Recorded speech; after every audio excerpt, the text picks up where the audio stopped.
우리 연초에 시작하는 지점에 우리가 한 해에 대한 또 우리의 삶에 대한 기대감이 있습니다. 그 기대는 어떻게 보면 열매에 대한 기대겠죠. 성경을 보면 꽃보다 열매를 더 강조합니다. 그 꽃은 시든다. 아무리 대단해도 꽃은 오래 가지 않습니다. 며칠만 가면 시드니까. 세상에 어떤 것이 열매일까? 우리는 열매를 구해야 됩니다. 열매가 없다면 헛수고다. 꽃을 구할 건가 열매를 맺을 건가, 이 두 싸움이 우리의 인생에 있습니다. 자, 오늘 이 본문은 우리가 잘 아는 본문입니다. 성경에서도 우리가 가장 많이 대하는 본문 중에 하나고 우리가 너무 잘 알고 있는 포도나무의 비유이죠. 예수님이 직접 하신 비유입니다. 자, 이 비유의 핵심은 딱 하나입니다. 열매입니다. 열매를 맺는 나무. 사실 이 포도나무라는 게 별로 볼품이 없는 나무입니다. 나무 자체로는 이렇게 좀 품위가 없죠. 어떻게 제목에 쓰일 수도 없고, 포도나무를 키우는 유일한 이유는 열매에 있습니다. 예수님이 이 포도나무에 대한 비유를 하신 것은 의미가 있습니다. 이 비유는 아주 핵심적으로 아주 선명합니다. 이 포도나무를 키우는 농부는 하나님이시다. 그리고 포도나무는 예수 그리스도이시고, 또 가지, 열매를 맺는 그 가지는 예수를 따르는 사람들이라고 볼 수가 있습니다. 자, 이 열매를 위해서 존재하는데 만약에 가지가 열매를 맺지 않는다면 그 가지는 제하여 버리겠다, 이렇게 얘기하고 있습니다. 그래서 계속 이 본문은 열매에 집중을 하고 있습니다. 열매를 맺는 나무. 그래서 여러분들이 이 본문을 보면 1절에도 열매에 대한 얘기, 2절에도 있고요. 줄을 이렇게 동그라미를 쳐보면 계속 2절, 4절, 5절, 6절, 8절 막 계속 나옵니다. 그리고 나중에 16절에도 가면 또 열매가 또 나옵니다. 자, 그러면 중요한 것은 뭐가 열매냐, 이게 중요합니다. 이 열매가 뭐냐, 이게 이 본문의 해석에 매우 중요한 대목입니다. 열매를 맺어야 되는데 도대체 열매가 뭐냐? 그 본문에서는 언급이 없습니다. 뭐가 열매냐에 대한 언급은 없고 열매를 맺는 것에 대한 얘기를 하고 있습니다. 자, 일반적으로 우리가 열매를 얘기할 때는 어떤 결과를 얘기하죠. 결과가 열매다. 자, 그러면 어떤 사람이 열심히 일을 해서 돈을 많이 벌어서 부자가 되었다. 사업도 크게 하고. 그게 열매라고 얘기할 수 있을까 하는 것입니다. 내가 노력해서 어떤 결과를 얻었다, 그게 열매가 될 수 있느냐는 겁니다. 그러나 그것은 결과일 수는 있지만 그 자체가 열매로 보기에는 어려운 부분이 많아요. 자, 내가 열심히 돈을 벌었다. 근데 그 돈은 벌었다는 것은 수단이지 결과로 보기는 어려운 거죠. 그래서 돈을 많이 벌었다고 열매를 맺은 삶이라고 말하기는 어렵습니다. 그 돈을 번 것이 목적이 아니라 그것은 목적을 향하여 가는 과정에 불과합니다. 수단이지. 또 과정도 마찬가지입니다. 어떻게 벌었느냐, 그 버는 과정, 또 목표를 이루는 것보다 더 중요할 수가 있습니다. 성경적 관점에서 보면 과정이 잘못된다면 어떤 목표를 이루어도 그것은 한순간에 물거품이 될 수 있고 그 얻은 것이 자신의 삶의 축복이 될 수 없기 때문입니다. 그렇다면 열심히 일을 해서 돈을 벌었다는 것은 열매가 아닙니다. 주님이 이 비유에서 말씀하시는 열매는 어떤 것일까? 우리가 생각하는 열매보다 하나님의 의도하시는 것이 무엇인가 하는 것입니다. 그래서 이 본문의 흐름을 보면서 이 비유에서 가장 중요하게 다루는 또 하나의 요소가 있는데, 그건 뭐냐면 포도나무와 가지와의 관계에 있습니다. 그리스도인은 그리스도를 따르는 신자와 그리스도와의 관계. 그래서 포도나무는 포도나무에 붙어 있는 가지는 그 포도나무로부터 진액을 계속 공급받음으로, 그 포도나무에 붙어 있음으로 인하여 오는 그 진액을 받아서 가지가 자라가면서 열매를 맺는 거예요. 생명의 모든 에너지는 포도나무로부터 오는 것이지 가지에게 있는 것은 아닙니다. 그래서 이것은, 이 비유에서 핵심은 그리스도와 그리스도인과의 관계, 그 관계 안에서의 공급이 결과를 만들어낸다.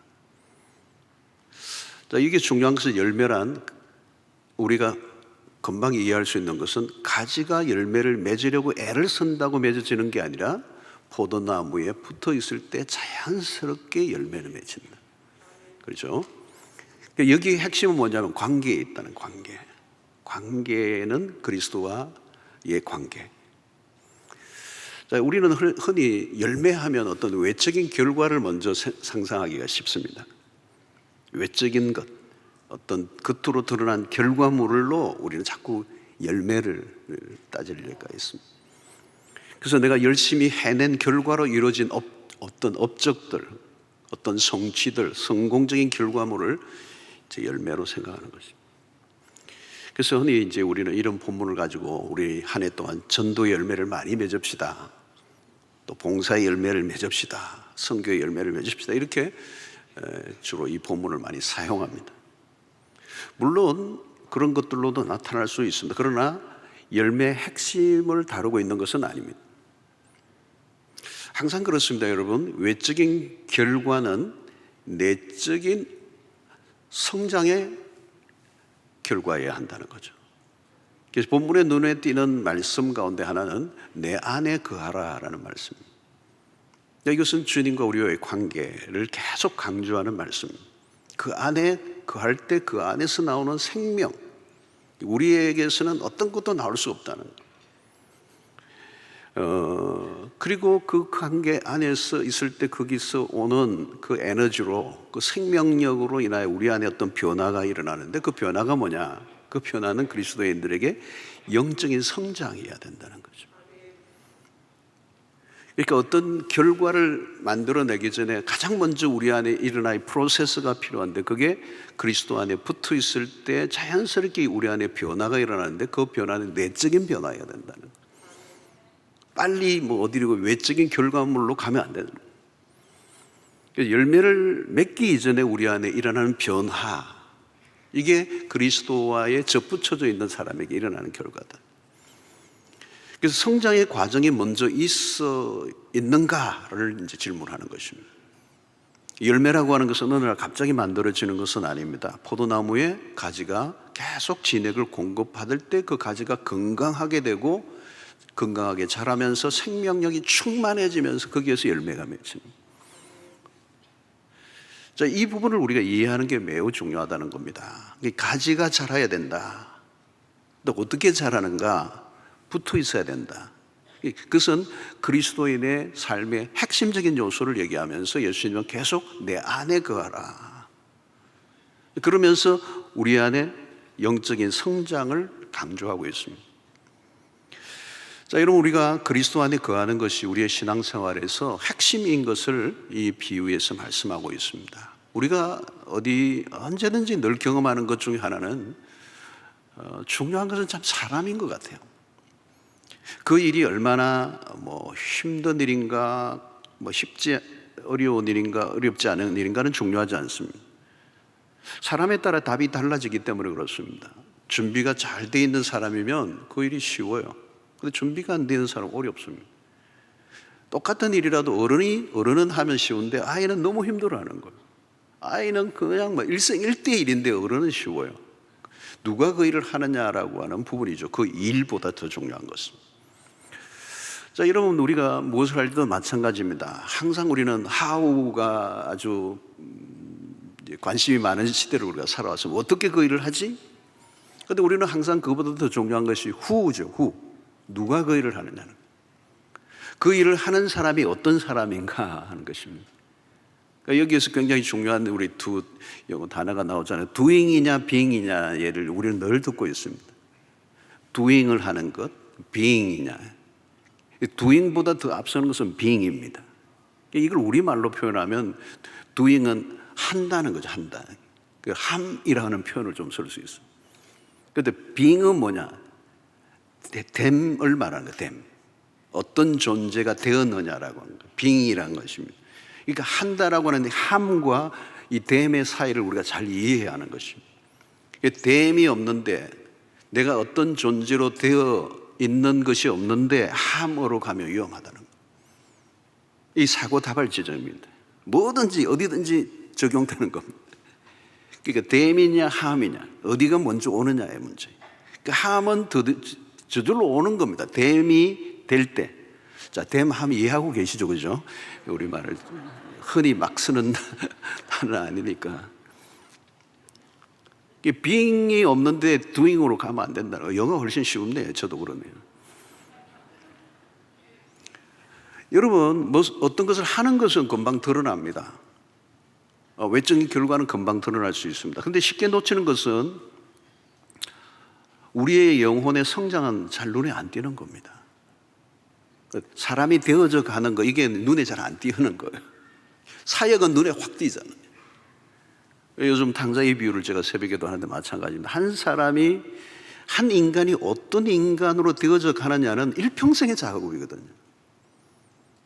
그런데 오늘 우리가 이 내적인 성장, 영적 성장은 눈에 안 보여요. 결과물이 잘 안 보인다니까요. 가지가 자라가면서 그 충만함 속에 열매가 맺히는 단계는 사실 육안으로 식별하기 어려워요.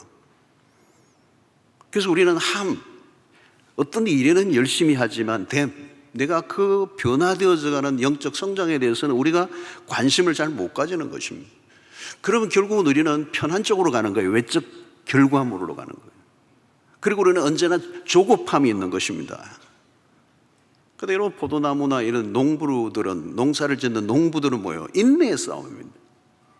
그러니까 우리의 영성은 조급함과 거리가 멉니다.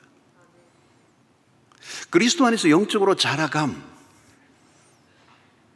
이것은 함이 아니라 됨에 초점을 맞춘 것입니다.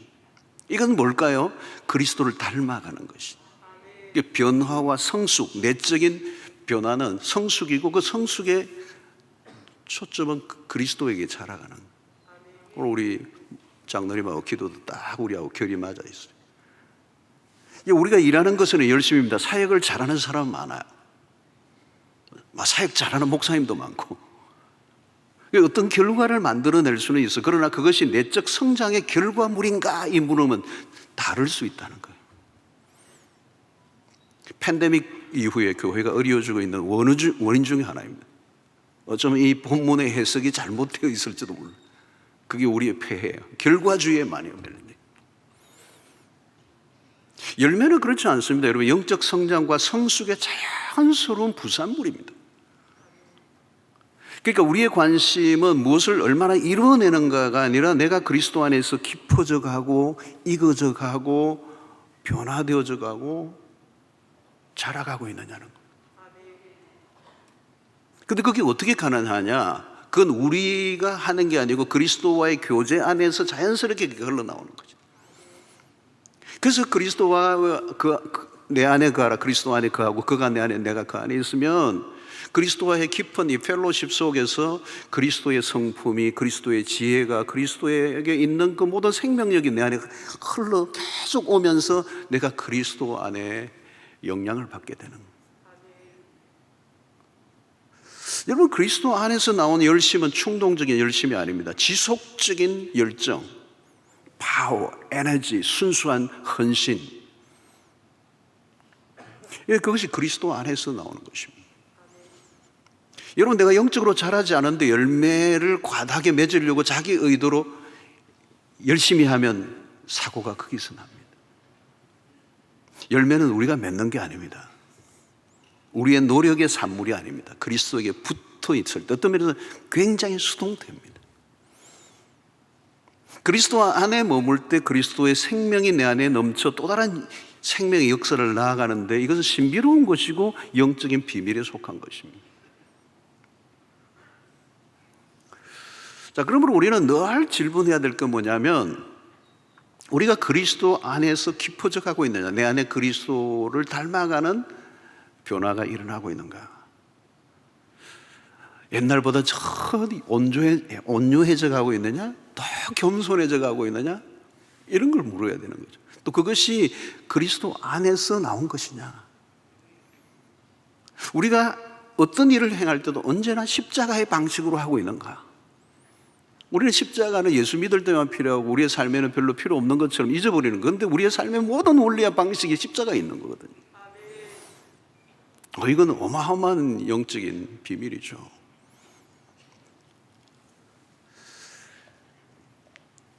내가 그리스도 안에서 자라갈 때 그 자라감을 통하여 우리가 복음을 전하고 봉사도 하고, 그러면 그것은 결국은 내가 한 것이 아니죠. 내 안에 계신 그리스도가 행하시는 것이기 때문에 내가 나 드러낼 이유가 하나 없습니다. 내가 드러나면 망하는 것입니다. 간혹 외적인 성공은 이뤘지만 인생 전체를 불행한 삶으로 마무리하는 경우가 많습니다. 꽃을 추구한 것입니다. 사역의 어떤 결과물에 급급한 삶을 살 때, 외적인 어떤 결과에 목을 매면, 그리고 내면적 자기 성숙을 외면해버리면 그렇게 되는 것입니다. 사랑하는 성도 여러분, 우리는 그리스도 안에서 나오는 그 풍성함을 누리며 나아가는 목표는 그리스도를 닮는 것이어야 합니다.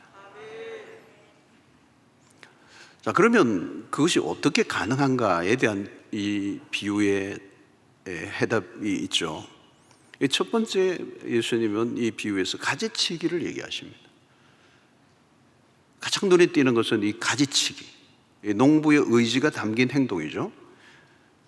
이 가지치기는 열매를 맺기 위한 필수라고 얘기합니다. 2절에 이렇게 얘기하죠. 물론 내게 붙어 있어 열매를 맺지 아니하는 가지는 아버지께서 그것을 제거해 버리시고, 물론 열매를 맺는 가지는 더 열매를 맺게 하려 하여 그것을 깨끗하게 하시느니라. 가지를 치는 목적이 두 개 나옵니다. 하나는 깨끗하게 하기 위하여 정화의 목적으로 하는 것입니다. 그리고 또 하나는 더 많이 맺게 하기 위하여. 이 두 가지예요. 자, 건강한 가지를 위해서 다른 장가지를 계속 쳐주어야 성장이 가능하다. 언뜻 보면 가지치기는 이해가 잘 안 되는 일입니다. 자, 초보자들이 보면 농사를 안 지은 분들은 왜 저거를 자르지? 과감하게 자르는 것 같은 거예요. 그런데 이 농부는 가지치기가 정밀한 기술입니다. 막 쳐내는 거 아니죠. 어떤 가지를 쳐내야 하는지를 농부는 잘 알고 있다는 겁니다. 잔 가지를 쳐내야 건강한 가지가 자라 열매를 맺을 수 있습니다. 근데 이 가지치기를 할 때 나무에는 흠집이 생기는 것 같죠. 나무에게는 고통입니다. 자, 여러분, 우리의 삶에도 가지치기가 일어납니다. 살아가는 동안에 다양한 일들이 일어나는 그 가운데 하나가 고난입니다. 고난. 힘겨운 시간을 보낼 때가 있습니다. 인생의 어두운 터널을 지날 때. 그런데 이 고난이 주는 유익이 우리가 성경을 통해 늘 발견하는 것은 우리의 영혼을 정결하게 합니다. 가만히 보면 여러분, 우리가 어려움이 없이 평탄하게 아무런 어려움 없이 너무너무 평탄한 삶을 살면요, 우리도 모르게 우리의 삶이 가벼워집니다. 음악도 여러분, 베토벤의 음악과 이 슈베르트의 음악이 다르요, 그죠? 베토벤의 음악은 굉장히 무게가 있어. 슈베르트는 아주 왈츠 춤을 추듯이 가벼웁니다. 이것도 좀 다른 거예요, 여러분. 결국은 고난이 주는 어떤 일이 있는 거죠. 저는 오랫동안 암투병, 굉장히 오랫동안 암투병을 하신 교우를 오래간만에 만나는데 이전의 얼굴이 아니시더라고요. 뭐가 다르시더라고요. 그 죽음의 그 터널을 막 통과하면서 어마어마한 고통을 겪고 난 이후의 모습은 이전 모습하고 다르더라고요. 가볍지가 않아요. 대화도 가볍지가 않아요. 하나님은 그 고난을 통해 우리의 영혼을 새롭게 빚으십니다. 가지치기를 하고 나면요, 말씀을 대하는 태도도 달라집니다. 전에는 그냥 읽었어요. 그냥 귀로 지나가는데 시편 119편 67절에 고난 당하기 전에 내가 그릇 행하였더니 이제는 주의 말씀을 지키나이다. 이 고난을 통해 말씀의 깊이 안으로 들어가는 거죠. 말씀을 경청하는 태도가. 자, 예수님을 보십시오. 예수님 당신 자신이 가지치기를 당하신 분입니다. 그 온몸에 칼에 베임을 받으셨죠. 십자가에서 살에 에이는 고통을 넘어 뼈가 부러지기까지 하셨습니다. 예수님이 겪으신 이 가지치기는 십자가의 죽음이죠. 가지치기를 위해서 칼을 드신 분은 아버지시고, 농부 되시는 아버지가 아들의 몸을 치신 겁니다. 강력한 가지치기죠. 더 많은 열매를 맺게 하시려는 농부의 열심, 그 가지치기로 온 인류를 구원해내시려고 하는 하나님의 의도가 숨어 있는 것입니다. 때로는 가지치기가 이해가 안 됩니다. 예수님은 겟세마네 동산에서 이 잔이 내게서 옮겨지기를 기도하셨어요. 왜 이런 일이 나에게 괴롭고 힘든 거예요. 그러나 그 가지치기로 인해 가져올 유익은 상상할 수 없는 것입니다. 가지치기는 낭비가 아니라는 것입니다. 더 많은 열매를 맺으시려는 하나님의 열심, 여러분 신자가 된 이후 우리에게 당하는 고난은 유익합니다. 쓸데없는 의미 없는 고통이나 아픔은 없습니다. 그리스도 안에서. 때로는 하나님이 우리의 귀중한 것들을 빼앗아 가실 수도 있습니다. 당사자가 겪는 상실의 아픔은 큰 것이죠. 그러나 깊은 고난을 통과하고 난 다음 우리의 삶에 일어나는 변화가 있습니다. 삶의 많은 부분이 정리가 됩니다. 이런 평소에는 우리가 참 우리의 삶이 복잡하고 혼란스러워요. 참 많은 것들에 우리가 묶여 있고 어떤 집착들이 참 많습니다. 그런데 고난을 통과하고 나면요, 좀 심플해져요. 생각이 단순해지는 거. 복잡한 생각들이 다 정리가 되고 다 초점이었던 렌즈가 이제 싱글 포커스가 되는, 나의 시선을 사로잡던 많은 것들로부터 자유로워지는, 부질없는 욕심을 다 내려놓는 거예요. 평소에 우리의 욕심이 얼마나 많습니까? 그거 못 내려놓거든요. 그런데 이 죽음, 또 우리의 삶의 그 어마어마한 고통을 통과하면서 평소에 내려놓을 수 없는 걸 다 내려놓고 나니까 내 삶이 단순해져요. 클리어해져요. 여러분, 지금도 우리가 미세먼지가 많으니까 시계가 잘 확보가 안 되는데 이 바람이 안 불어서 그렇거든요. 이 우리의 인생에 바람이 확 불고 나면 삶이 맑아지고요, 시야가 확보되고요, 인생의 많은 군더더기를 다 제거해버리고 심플해져. 그러니까 고난은 우리의 인생에 찾아오는 시련은 영혼의 대청소를 하는 거예요. 여러분, 욥기를 보면 욥기는 대단한 사람입니다. 욥은 대단한 사람이에요. 욥기 1장 1절을 보면 우스 땅에 욥이라는 사람이 있었는데 그 사람은 온전하고 정직하여 하나님을 경외하며 악에서 떠난 자더라. 여러분, 이 정도면요 털어도 먼지 안 날 정도로 대단한 사람이에요. 욥기 1장을 보면 욥은 대단한 사람이에요. 이 정도면 정말 대단한 사람이에요. 아마 찾아보기 힘든 사람이에요. 흠결이 없어요. 그런데 고난의 용광로를 돌리니까 불순물이 나오는 거예요. 그래서 욥기 23장 10절이 그 말씀이잖아요. 그러나 내가 가는 길을 그가 하시나니 그가 나를 단련하신 후에는 내가 순금같이 되어 나오리라. 이 순금이 뭐예요? 불순물을 완전히 제거해야 순금이 되는 거예요. 여러분, 농부 되시는 하나님 아버지는 무분별하게 가지치기 하시는 분이 아닙니다. 우리는 그분을 신뢰해야 합니다. 내 삶에 일어나는 어떤 일도, 때로 내가 받아들이기 힘든 일이라 할지라도 하나님은 그것을 통해서 우리를 유익하게 하시고 더 많은 열매를 맺으시려는 의도가 있음을 알기 때문에 우리는 우리의 삶에 가지치기가 올 때 받아들여야 하는 것입니다. 또 하나 이 비유에서 계속 강조하는 것은 뭐예요? 내 안에 거하라. Abide in me 그랬어요. 내 안에 거하라. 이 비유에서 반복되는 메시지죠. 오늘 4절에 보니까 내 안에 거하라. 나도 너희 안에 거하리라. 신비로운 연합을 얘기합니다. 5절에 이 포도나무 비유에서 핵심적인 구절이 5절입니다. 나는 포도나무에 너희는 가지라. 그가 내 안에, 내가 그 안에 거하면 사람이 열매를 많이 맺나니 나를 떠나서는 너희가 아무것도 할 수 없음이라. 이 거한다는 말, 머물다는 의미입니다. 텐트를 치다, 장막을 치다, 뭐 그런 의미가 있어요. 이 말은 뭐냐면 연합을 얘기하는 겁니다. 연합. 그가 내 안에, 내가 그 안에. 신비로운 연합, 신비로운 결합, 신비로운 하나됨. 자, 여기에 연합에서 경계해야 되는 것은 외형적인 연합입니다. 포도나무에 가지가 붙어 있는 것과 붙어 있는 것처럼 보이는 것은 다른 것입니다. 가지가 시간이 흘렀는데도 아무런 증상이 나타나지 않는다면 붙어 있지 않다는 뜻일 수 있습니다.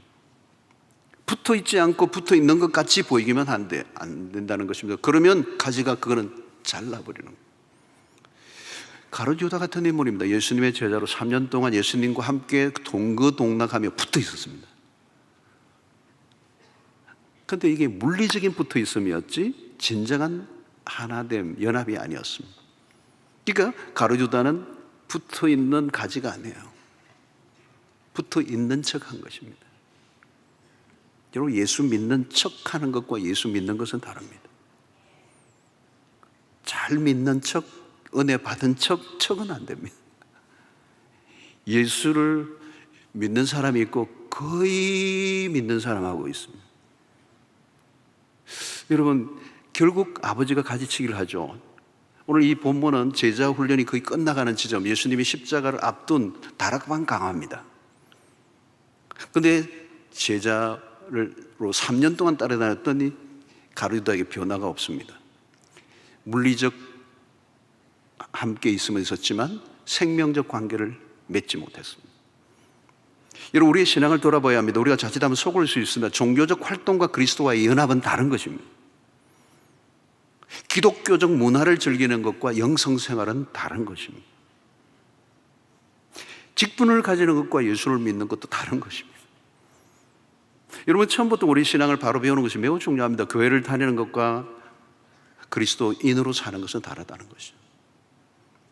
그냥 열심히 봉사만 하는 사람이 있고 그리스도 안에 거하는 삶을 살아가는 가운데 봉사하는 사람이 있습니다. 과정도 다르고 결과도 다릅니다.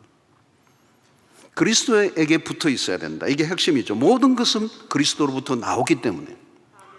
우리에게서 나올 수 있는 것은 아무것도 없습니다. 우리에게는 선한 게 아무것도 없습니다. 우리 안에는 어떤 생명 자본도 없습니다. 너희가 나를 떠나서는 아무것도 할 수 없다. Nothing. 결과가 아무것도 없다는 거예요. 여러분, 뿌리가 이렇게 뽑힌 나무가 있어요. 뿌리가 탁 뽑혀버렸어요. 뽑히고 난 다음에도 그는 가지 다 있습니다. 다 있어. 근데 그건 죽은 나무예요. 겉으로는 살아있는 것처럼 죽은 거예요. 그리스도와 연합된 삶을 살지 않으면 죽은 거라는 거예요. 열매가 불가능한 것입니다. 그동안 우리는 하면 된다라고 하는 얘기를 많이 했어요. 우리 자신에게 체면을 거는 거죠. 그런 삶의 태도로 위험한 것입니다. 그리스도와 분리된 사람은 하면 안 되는 것입니다. 그리스도 없이 무엇인가를 했는데 잘 되었다면 그것은 잘 된 것이 아닙니다. 열매가 아니기 때문에. 그것은 모조품이죠. 짝퉁이라는 거예요. 자, 내 안에 거하는 것은 구체적으로 그러면 어떤 것인가? 7절의 말씀이죠. 너희가 내 안에 거하고 내 말이 너희 안에 거하면 무엇이든지 원하는 대로 구하라. 그리하면 이루리라. 자, 말씀 안에 거하는 것이 그리스도 안에 거하는 것입니다. 너희가 내 안에 거하고 내 말이 너희 안에 거하면, 그러니까 그리스도가 내 안에 계신다는 것과 말씀이 내 안에 거한다는 것은 같은 말입니다. 왜냐하면 그리스도가 말씀이시기 때문에. 자, 말씀 안에 거한다는 것은 어떤 것일까요? 결국 말씀에 철저히 의존된 삶입니다. 그러니까 거한다는 말은 우리의 마음의 그릇에 하나님의 말씀을 담는 것이죠. 얼마나 충만하게. 그래서 골로새 3장 16절의 말씀이 그리스도의 말씀이 너희 속에 충만히 거하며.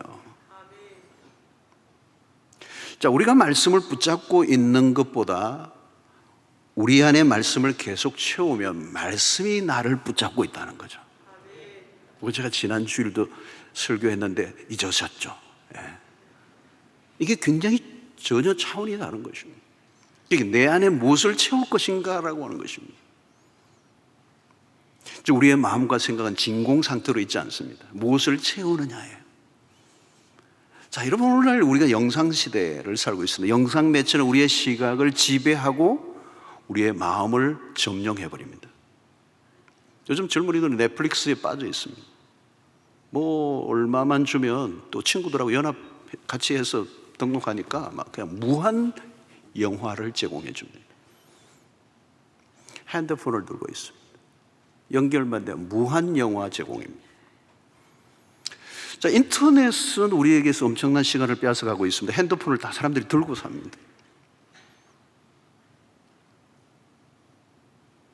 한 번의 클릭으로도 알고리즘이 작동되면 엄청난 영상물들이 쏟아져 본물처럼 나옵니다. 그리고 끊임없이 호기심을 발동시켜 그 안에 갇혀버리게 합니다. 현대문화는 매우 자극적입니다. 사람들이 이목을 집중시키는 능력이 탁월합니다. 자, 문제는 우리의 귀중한 시간이 속절없이 날아갑니다. 더 심각한 것은 뭘까요? 우리의 영혼이 황폐화되는 것입니다. 영적인 일에 투자할 시간이 없어져 버려요. 세상의 영상물에 붙잡혀 있는 동안 우리의 영혼은 돌아볼 시간이 없죠. 여러분, 우리는 채워진 것에 영향을 받습니다. 그러니까 어떤 분은 늘 그냥 무슨 자기가 세상 노래 계속 찬양이나 말씀보다 하니까 뭐 하면 나도 모르게 유행가가 나오는 거예요.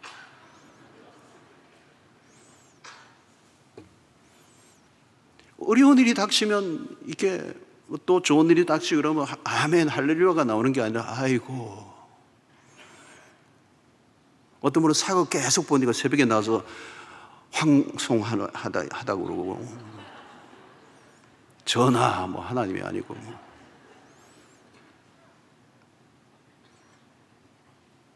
여러분, 영상물에 밀려서 활자로 된 이 성경이 뒷전으로 한참 물려버렸습니다. 여러분, 핸드폰이나 아이패드로 성경을 보는 것도 물론 우리가 편리성이 없지 않아 좋은 부분이 있습니다. 그런데 여러분, 이 종이로 된 글쎄 활자로 된 이 종이로 된 이 성경을 읽는 이것은 묵상은 다른 것입니다. 문제는 우리 일상이 너무 바쁩니다. 차분히 앉아 성경 앞에 설 여유를 가지지 못합니다. 무엇보다 성경이 술술 읽히는 책이 또 아니에요. 읽는 것도 어려운데 묵상까지는 더 어려운 것입니다. 그러니까 말씀을 내 안에 충만하게 하는 삶이 요원해지는 거예요.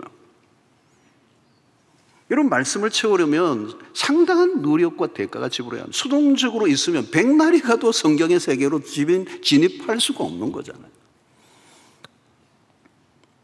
그런 면에서 볼 때 말씀이 내 안에 거하게 한다, 충만하게 거하게 한다, 이 말씀은 우리의 현실과 너무 불가능한 것 같아요. 그러나 여러분, 넘어갈 주제에 그냥 넘어갈 주제는 아니에요. 말씀으로 채워지지 않으면 다른 것으로 채워지기 때문에. 여러분, 우리의 영혼은 말씀으로 힘을 얻습니다. 말씀이 곧 생명력입니다. 말씀을 채울 때 생명력이 충만해지고 우리의 영혼이 힘을 얻고, 피곤한 일상에서도 말씀을 붙들면 안식과 평안이 오고 세상을 이길 힘이 말씀에 오는 거예요. 예고 없이 어려움이 밀어닥칠 때 속수무책으로 당할 수밖에 없는 이 시대 속에 말씀이 내 안에 채워진 사람 무너지지 않습니다. 말씀이 우리 안에 채워지면 그 말씀은 그냥 지식으로만 쌓여있기보다 내 안에서 성령이 역사할 때 내가 상상하지 못하는 방식으로 성령이 생명력 가운데 말씀으로 역사하시는. 여러분, 순종이 언제 이루어집니까? 말씀이 채워졌을 때 일어나는 것입니다. 말씀에 대한 순종, 그것은 말씀이 내 안에 충만히 채워질 때 그 말씀이 머리에서 마음으로, 마음에서 삶으로 옮겨지는 그 위력을 발휘하는 것입니다. 여러분, 그리스도와 연합한 친밀한 교제 가운데 일어납니다. 교제의 핵심은 말씀과 기도입니다. 말씀 안에 거할 때 기도는 깊어지고, 기도가 깊어질수록 하나님의 말씀이 더 절실해지고, 그래서 기도와 말씀이 연합하여 힘을 가지고 정복될 때 그 삶이 그대로 기도한 대로 이루어지는 역사가 있다는 거죠. 그게 실제로 오늘 조금 전에 읽었던 말씀, 너희가 내 안에 가고 내 말이 너희 안에 가면 무엇이든지 원하는 데 구하라, 그리하면 이루리라. 이 7절 안에 비밀이, 어마어마한 비밀이 들어있는 것이, 열매를 맺는 삶을 압축해 놓은 구절이 이 7절입니다. 여러분, 나무는 그 열매를 보아 안다고 했으면 사과나무는 사과가 열립니다. 그리스도인은 그리스도라는 열매를 맺어야 돼요. 우리 안에 예수의 씨가 뿌려졌습니다. 그러면 예수의 나무에 붙은 가지예요. 그래서 그 가지에서 나오는 열매는 예수여야 된다. 예수를 닮은 삶, 예수를 닮은 인격, 한 인생을 사는 동안에 각자에게 맡겨진 역할이나 일의 분량은 차이가 있을 수 있습니다. 그러나 한 가지 분명한 것은 같아야 돼요. 모두가 이 작은 예수로 사는 것입니다. 그리스도를 닮아가는 것입니다. 지금까지 그리스도를 따라왔고 그리스도를 닮아가고 있다면 그것으로 충분한 것입니다. 세월이 지나고 다른 것은 다 잊혀지고 사라져도 우리의 어떤 한 분을 딱 생각하면 정말 예수 닮은 사람이다, 작은 예수다, 이 꼬리표가 떨어지면 안 됩니다. 세상을 따라가고 세상을 닮아 있다면 포도나무에 붙은 가지는 아닐 것입니다. 우리가 항상 확인해야 하는 것은 내가 예수를 붙들고 있는가, 그리고 그분의 관계 안에 있는가, 그리고 그 관계 안에서 내가 어떤 일을 행하고 있는가 하는 것입니다. 여러분, 주일을 하고도 나의 공로로 자랑할 수 없는 이유가 그게 있습니다. 신앙생활을 하면 할수록 신비로운 이유는 주님이 내 안에, 내가 주님 안에 있다는 것이 전부라고 해도 과언이 아닙니다. 포도나무에 붙어있는 시간이 깊어갈수록 열매는 더 풍성해집니다. 예수 안에 있는 삶은 풍성한 것입니다. 사랑하는 성도들, 이 한 해 동안 더 많이 예수를 닮아가는 은혜가 있게 되기를 바랍니다. 예수님의 성품과 예수님의 사역으로 드러날 수 있게 되기를 바랍니다. 내 안에 거하시는 분이 누구이신가? 내가 그리스도를 모시고 살아가고 있는가? 우리가 기도와 말씀을 통하여 그분으로부터 진액을 공급받습니다. 기도로 힘을 얻고 말씀으로 힘을 얻고 그 말씀 안에서, 기도 안에서 생명력, 예수의 생명력이 우리 안에 끊임없이 흘러넘칠 때 우리는 모든 환경을 뛰어넘고 자아중심적 삶을 버리고 예수 중심, 예수 드러내는 삶 살아가는 은혜가 있을 줄로 믿습니다. 열매는 농부의 기도이듯이 우리의 성화된 삶이 하나님의 기대예요. 하나님이 우리가 무엇을 얼마나 많이 이뤘는가를 보시기보다 우리 자신이 어떤 사람으로 변화되어져 가는가에 관심이 많다는 거예요. 더 많은 일이 아니라 더 많이 주님과 함께 하셔야 합니다. 우리가 성숙에 이를 때 우리가 하는 일의 질이 달라져요. 여러분, 어린 아이로 있을 때는 무슨 일을 하겠습니까? 사고 치지만 않기만 해도 다행이지. 오늘 우리의 삶이 그리스도 안에서 진정한 변화, 성화의 과정이 일어나지 않는다면 우리는 어떤 일도 주님을 위해서 할 수가 없습니다.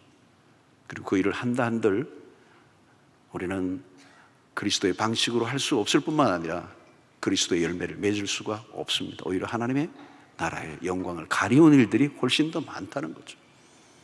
사랑하는 성도 여러분, 그리스도 안에서 우리가 성숙된 사람으로 계속 변화되어져 갈 때 한 사람이 가지는 인생의 무게는 엄청난 것입니다. 그가 하는 말, 그가 하는 행동 하나하나가 주는 영향력은 점점 커지게 되는 것입니다. 교회를 열심히 다니는 것도 좋고 봉사를 하는 것도 좋고 예배를 열심히 드리고 훈련을 받는 것도 좋은 일입니다. 그러나 그 모든 것보다 더 중요한 것은 그리스도 안에서 내가 자라가는 것입니다. 변화되어져 가는 것입니다. 성숙해 가는 것입니다. 그리스도의 장성한 분량에 이르러 가는 것입니다. 자라는데 어디까지? 그에게 자랄지라 그리스도에게까지 자라가는 역사가 일어나야 합니다. 그것이 어떻게 가능하죠? 내가 그리스도 안에 있을 때. 그것은 그리스도 안에 있다는 말은 끊임없이 우리는 그리스도의 말씀에 따라 살아가기로 힘쓸 때, 그 말씀이 우리 안에 충만하게 채워지고 그 말씀을 따라 살아가게 될 때 하나님께서 우리의 삶을 통하여 놀라운 일들을 자연스럽게 행하여 가실 줄로 믿습니다. 그리스도 안에 붙어있는 삶, 여기에 모든 것을 거시기를 바랍니다. 내 안에 거하라. 이게 이 오늘 비유의 핵심인 것입니다. 그때 그 안에서 자라가는 것입니다. 그때 우리는 그리스도의 작은 예수가 되는 것이고 그것으로 충분하다는 것입니다. 이것은 하루아침에 이루어지는 일은 아닙니다. 그러나 이 방향을 가지고 우리는 계속 길을 걸어가야 합니다. 작년보다 올해 우리의 내적 성장이 더 일어나는 은혜가 있게 되기를 바랍니다. 어떤 결과물에 너무 집착하지 마십시오. 오직 우리가 그리스도 안에 거하는 삶에 집중하고 그분에게 붙어있고 그분의 방식으로, 그분의 성품으로 살아가기로자 힘쓴다면 우리를 통해서 하나님은 영광을 받으실 것입니다.